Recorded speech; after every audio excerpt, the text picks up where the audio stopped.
Hi everybody, thank you for joining me today at the Mindful Yoga Medic. I'm using this opportunity now to talk to you a little bit about yoga, the future yoga practice that's going to be coming your way through my videos, and what to sort of expect and hopefully gain from joining me with the practice of yoga. So I've had lots of people at work particularly saying I can't do yoga, I'm too inflexible, I'm completely rubbish at it, there's no way I can do it, and I think that for me just shows that the true essence of what yoga is perhaps not broadcasted enough. At least that's how I feel. So yoga is a practice in which it enables you to slow down your pace of life, sort of slow down the monkey brain, where your brain's continuously thinking about what's next to do, the emails you have to send, the food shopping you have to do, the sort of never-ending list. And yoga is a practice that helps you step away from all of that and find some inner calm, some inner peace. And from that, it then allows us to bring a sense of control and a sense of peace into our day-to-day. So if you can sit or stand or lie for any amount of time, a minute, 2 minutes, 5 minutes, it really doesn't matter, and be able to quieten down those thoughts running through your head, maybe by focusing in on the breath, focusing in on some sort of meditative practice that you have, focusing in on postures, movement, which is what we do through asana practice, which is the physical practice of yoga, then you can do yoga. And what I want to really convey here is that it's not a case of having to hit the perfect shape. There is no perfect shape. There are safe ways to do each posture, and hopefully I will be guiding you through those postures and showing you ways to modify each posture for your level. So there'll be lots of options coming up for beginners, there'll be some things involved for a little bit more advanced, and most of my flows should be suitable for any level, and we can adapt as we go. I will sort of highlight a little bit when it's uploading and saying at the beginning what to expect from that practice, and if it's not a beginner class, for example, I will highlight that and point you towards a flow that maybe is. So I hope that you get some headspace from practicing, and that's, for me, that's really what I've got from practicing yoga. It's I step on my mat and everything else sort of melts away, and it's my time, and you can block everything else out, and that's the most wonderful gift I've ever received, I think, being able to do that, and I hope to be able to give you the tools to find that for you as well.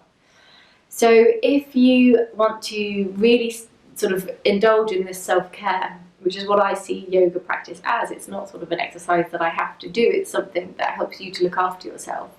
I would really invite you to try and dedicate the time that you're going to do the practices to being completely for you. So close the door, whichever room you're practicing in. I'm currently in my lounge. So close the door, maybe put a note on it to say don't disturb me, or if you've got kids or partners, anything like that, housemates running around, hopefully they'll sort of understand that this is your time for you. To enable you to practice, I've got a few props around that I'm going to be using, but that doesn't mean that you can't practice if you don't have these props. So I just wanted to talk through a little bit about what I use. So I've got a yoga mat here. You can use any yoga mat really. You potentially could practice without a yoga mat, as long as you've got a ground that is fairly soft and cushioning to a degree, because we're going to be doing lots of lunges and putting pressure on forearms and heads and other parts of the body, and we don't want anything too firm and too rough that's going to cause us discomfort or injury. So I would recommend something with a bit of grip, because if we're getting a bit hot and sweaty, we're doing a hard flow, particularly when we're doing downward dog postures and a lot of weight going through the hands. If you've got a non-grippy mat, you will just sort of slide, and it can really take away from that focus and that flow. So that's what I would recommend for a mat, but otherwise there's not really any specifications. You can use whatever suits you best. I would always recommend, when sitting down comfortably like this, which is what we're going to be doing to begin with for most of our classes, is I would recommend sitting on something, whether that be a cushion, a block, anything, so that your hips are higher than your knees. Now that just enables a little bit of a comfortable posture to be obtained, and it enables you to really sit through and stretch through the top of your crown, rather than finding that you're sort of slouching like this when you're sitting. So I'm currently sitting on a zafu, which is a meditation cushion, but you can use anything that you've got to hand really. I would recommend as well not forcing yourself to sit like this. If this is not comfortable for you, sitting on the floor cross-legged, then find a position that is comfortable for you. That may be kneeling, that might be sitting on a cushion or on a bolster, but perhaps with your legs either side, so you're more sort of straddling the cushion or the bolster. That can be much nicer if you've got tight hips. That can be much better for you. You can start the practices lying on your back with your soles of the feet on the floor, knees bent. You can completely lie down. You can do whatever works for you.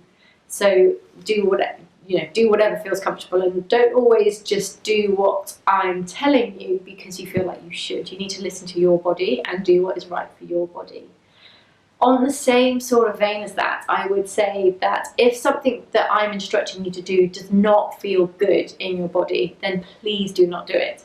I'm not there with you, so I can't adjust, I can't advise. All I can do is give general instructions and trust in you that you know your body. So if we do a posture, for example, that feels really horrible on a dodgy knee that you've got, or something's pulling on your shoulder, or your back doesn't feel great, then adjust it, adapt it, or do a different pose. And if we're getting into postures where I think that is likely, where a lot of people do struggle with certain bits, I will offer modifications for that. So that would be my heartfelt message from me to you, is please listen to your body at any point. If you need to stop, stop. So going back to the rest of our equipment, I use blocks, and these are really lovely cork blocks that are sustainable, which I like to use. Anything really that's firm and that's going to give you a bit of height if you need it. So these are really good if you're doing things such as forward folds and you've got tight hamstrings, or something that just feels a bit grumpy if you try and go all the way down. That's fine. We can use blocks to place your hands so that you're not sort of trying to go all the way down.